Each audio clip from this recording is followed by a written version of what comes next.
મિત્રો, બનાસ ડેરીની ચૂંટણી અત્યારે ચાલુ છે. 16 તારીખથી ફોર્મ ભરાવાનું ચાલુ છે અને આવતીકાલે છેલ્લો દિવસ છે, 22 તારીખ. મારા વ્યક્તિગત અભિપ્રાય પ્રમાણે મારે પણ આવતીકાલે ફોર્મ ભરવાનું છે. પણ ભારતીય જનતા પાર્ટીમાં જે કેન્ડિડેટને મેન્ડેટ મળશે એ જ મારી દ્રષ્ટિએ લડે.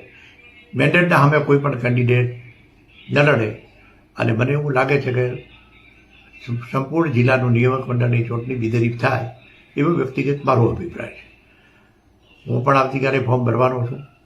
એમાં મારી સીટ પણ બિનહરીફ થાય એવો મને વિશ્વાસ છે.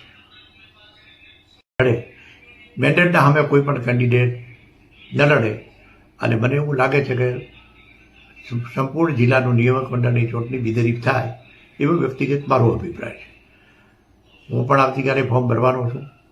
એમાં મારી સીટ પણ બિનહરીફ થાય એવો મને વિશ્વાસ છે.